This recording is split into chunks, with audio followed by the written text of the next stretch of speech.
নমস্কার, আমি বন্দনা। আমার কিচেনে আপনাদের সবাইকে স্বাগত জানাই। আবারও এসে হাজির হয়েছি ফুলকপির পরোটার একটি রেসিপি নিয়ে। আজকের রেসিপি নিরামিষ ফুলকপির পরোটা। ফুলকপির পরোটা তৈরি করার জন্য এখানে আমি একটা মিডিয়াম সাইজের ফুলকপি নিয়েছি। সবার প্রথমে ফুলকপি আমি টুকরো করে কেটে নেব। ফুলকপি আমি টুকরো করে কেটে নিয়েছি আর পরিষ্কার করে ধুয়ে নিয়েছি। গরম জলে আমি ভাপিয়ে নেব। যদি কোনো পোকা থাকে পোকা চলে যাবে।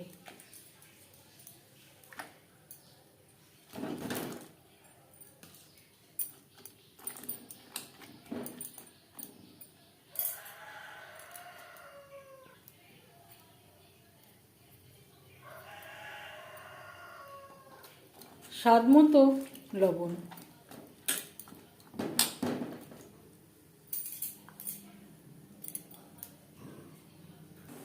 দু তিন মিনিট ফুটিয়ে নেওয়ার পর গ্যাসের ফ্লেমটা অফ করে দেব।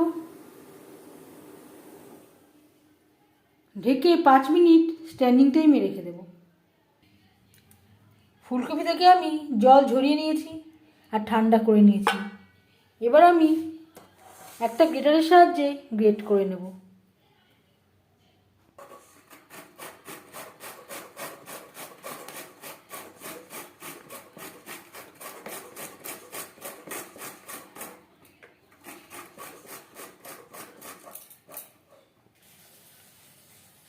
ফুলকপি আমি গ্রেট করে নিয়েছি। সবার প্রথমে আমি পুর তৈরি করে নেব। দিয়ে দিয়েছি 2 চামচ সরষের তেল, দিয়ে দিলাম কাঁচা লঙ্কা বাটা, আদা বাটা। পুর তৈরি করতে এর থেকে বেশি তেলের প্রয়োজন হয় না। আর লাগছে ভাজা ধনের গুঁড়ো, ভাজা জিরের গুঁড়ো।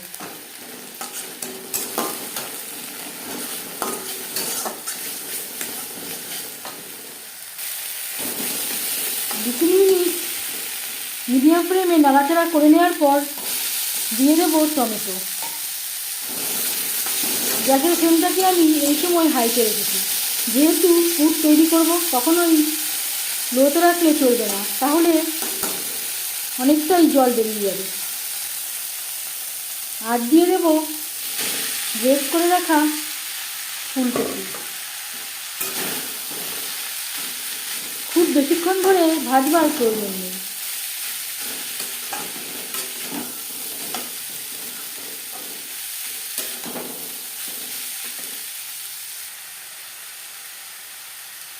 হলুদের গুঁড়ো, স্বাদ মতো লবণ।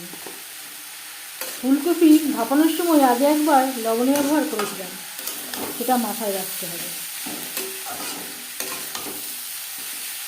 কাঁচা গন্ধ যাওয়া পর্যন্ত নাড়াচাড়া করে নেব।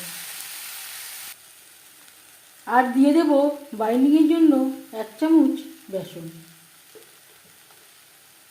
1.5 চামচ মতো আমি অ্যাড করলাম। আপনারা এর পরিবর্তে ময়দার ব্যবহারও করতে পারেন। ফুলকপির সাথে বেসন বেশ ভালো করে মিক্সড করে দেব। সবশেষে দিয়ে দেব 1/2 চামচ গরম মশলা পাউডার। পুরের সাথে গরম মশলা পাউডার বেশ ভালো করে মিক্সড করে দেব। গ্যাসের ফ্লেমটাকে বন্ধ করে দেব। একটু ঠান্ডা হওয়ার জন্য এভাবে একটু ছড়িয়ে দেব। কখনোই ঢাকনা চাপা দিয়ে স্ট্যান্ডিং টাইমে রাখবেন না, তাহলে পুর থেকে অনেকটাই জল বেরিয়ে যাবে।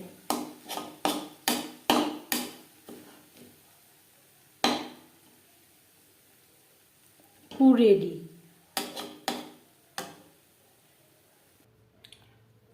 অফ ক্যামেরায় আমি আটা মেখে নিয়েছি। পরোটা আমি তৈরি করছি আটায়। আপনারা চাইলে ময়দা দিয়েও তৈরি করতে পারেন, তবে স্বাস্থ্যের পক্ষে আটাটাই বেশি ভালো। এইভাবে 15 মিনিট রেস্টে রেখে দেব। মেখে নেওয়া ময়দার থেকে লেচি আমি কেটে নিয়েছি, পুরো ঠান্ডা হয়ে গেছে। এবার যাচ্ছি নেক্সট স্টেপে। বেশ ভালো করে আটাতে কোট করে নেব। এইভাবে বাটির আকারে শেপ দিয়ে নেব। এই ঠিক সেন্টারে দিয়ে দেব পুর।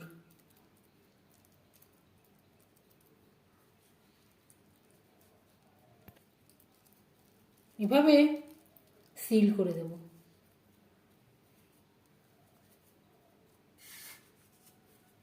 একটু আটা হাতে নিয়ে সিল করে দিলে বেশি ভালো হবে।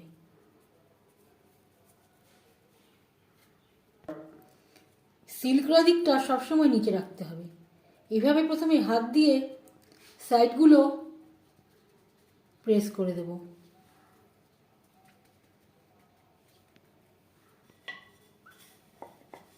প্রথমে সাইডটা বেলে নেব, তাহলে আর পুর বেরিয়ে যাওয়ার সম্ভাবনা থাকবে না।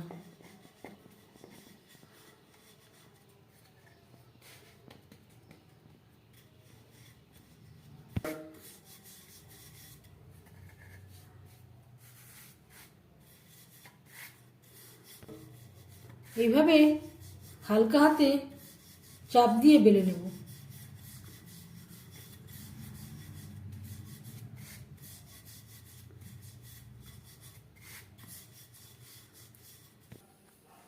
আরেকটা আমি সহজ পদ্ধতিতে পরোটা তৈরি করবার প্রসেসটা দেখাচ্ছি।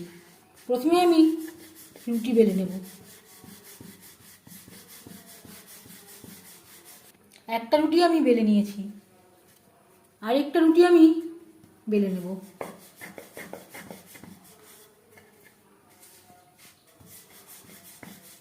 এটা খুবই সহজ পদ্ধতি। ঠিক এর সেন্টারে দিয়ে দেব ফুল, তারপর চামচের সাহায্যে এভাবে একটু ছড়িয়ে দেব। এভাবেও তৈরি করতে পারেন। এভাবে তৈরি করলে পুর বেরিয়ে যাওয়ার কোনো সম্ভাবনাই থাকবে না। আর একটা রুটি দিয়ে কভার করে দেব।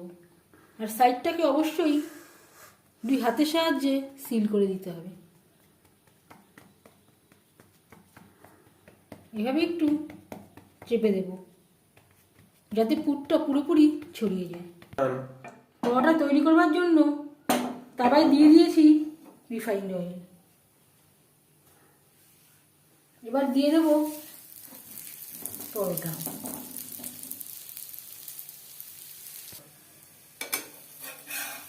একটা সাইড ভাজা হয়ে গেলে অপর সাইডটা উল্টে দেব। আর দিয়ে দেব বাটার। আমি তৈরি করছি বাটার আর রিফাইন্ড অয়েলে। আপনারা বাটার দিয়েও তৈরি করতে পারেন, আবার রিফাইন্ড অয়েলেও তৈরি করতে পারেন, আবার দুটো মিশিয়েও তৈরি করতে পারেন।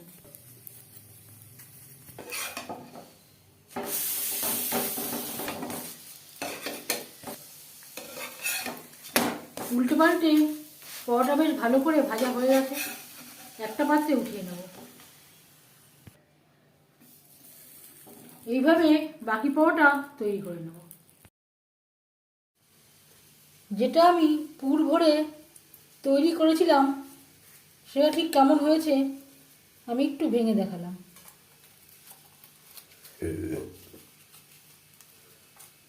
এভাবেও তৈরি করতে পারেন, যেটা আপনাদের সুবিধা হয়। ফুলকপির পরোটা রেসিপিটি কেমন লাগলো অবশ্যই জানাবেন কমেন্টের মাধ্যমে। যদি এই রেসিপিটি ভালো লেগে থাকে